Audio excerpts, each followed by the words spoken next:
Let me know when you're ready. Good? Yep. All right. Really proud of our guys in a short week, getting a lot of stuff done. Obviously, we had to dial back a little bit of the physicality, but our guys have been in extra this week, trying to, get a jump on Washington State. We got a great challenge again this week, another top 10 team. It seems like every week we play one of those, but that's life in the Pac-12. We've got some terrific football here, and it's what makes our guys want to come to a Pac-12 school, is the opportunity to play against great schools and try to measure ourselves against them. So we're excited about being back home in front of our home crowd. Hopefully we can give some inspiration to the people that are going through some tough times right now with the Fires. So with that, any questions? Another top 10 team, another NFL quarterback. What are your impressions been of Falk on tape? Really impressive guy. I think he's got tremendous poise. Obviously the arm strength is there. Really impressed with their crew of receivers. They've got guys that, you talk about 50-50 balls. It seems like they make about 80% of the catches when they have 50-50 balls. So it's really impressive to see. He plays with a ton of confidence, puts some balls in some tough spots, and his guys come down with it. So it's quite a challenge for us. We're going to have to really do a nice job on the back end. You mentioned their receiving core. It seems like every week they have 10 or 12 guys who catch a ball. Is it as deep as it seems on paper? It seems that way because, typically you've got one or two guys and it's okay, how do we take these guys away? But you're right. They've got a corral of guys that are explosive.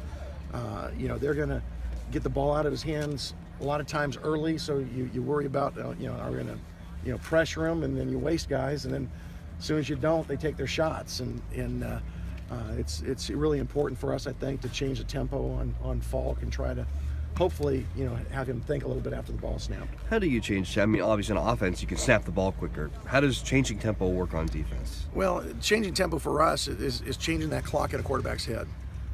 Whether we rush 3 or we rush 7, that's going to change the time that he's going to get the ball out of his hands.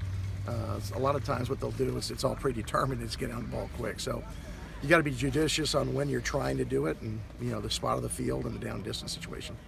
They've got a lot of running backs who can catch the ball out of the backfield. What kind of threat does that pose for you? Well, it's again they're getting 2 back sets, and they'll run the ball a little bit more, but they're receivers, and so they can get into empty, or they can scat those backs out right now. Something that we're trying to do is figure out ways to keep those backs in, whether it's by bringing an extra guy or what. But they're impressive. They break a ton of tackles. They have really good hands. They're really good extensions of their offense. What are they have some wide splits on the offensive line. What do those force you to do? Well, there's a couple things. I think they do that to open up holes in the running game, and also gives him windows. And so I think we got to change looks up with them. Obviously our base, we're a 3-man front team. I think they want to oversplit you at times to run the inside zone. And so we'll have to bounce back and forth between our fronts. They've got a massive guard, Cody O'Connell. Yeah, massive's a good word. The laughter speaks to, but I mean, what jumps off? Other than his massiveness. Yeah. He's really athletic for a guy that size. That was the thing that impressed me. He can get up to the second level in the run game. He's fairly light on his feet for a big guy, so I mean, is he a senior this year? Yeah. Okay, good. About 1 year. I mean, when they do run those inside zone, is it taking advantage of him, or is it distributed? Well, I think they do a nice job of mixing it up, but he's been impressive. He'll come off of a double team and get on up to the linebackers, and a lot of guys that big look a little bit awkward, and he doesn't. He does a nice job sinking his hips. How many 6'9", 360-pound guards have you seen in your career? I think this is the only one I've seen. I hope not to see a ton more, so at least not with his athleticism. Darren was talking about communication issues after the Washington game. How do you go about addressing that this week? Well, it's simple. Our guys, we're not expanding our package a whole lot.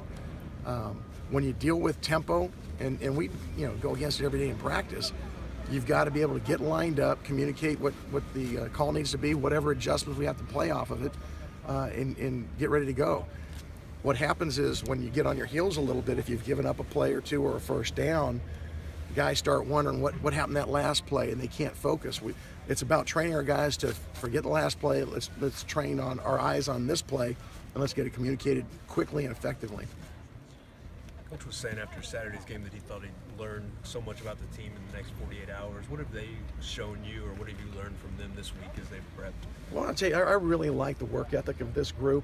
You know, they're almost like a young group where they don't have much of a conscience. Hey, let's flush last week and let's go to work. Sometimes you get in the midst of a 3-game losing streak and guys start worrying about things. And our guys have come out and practiced just like they have every week, and just been impressed with their resolve that way.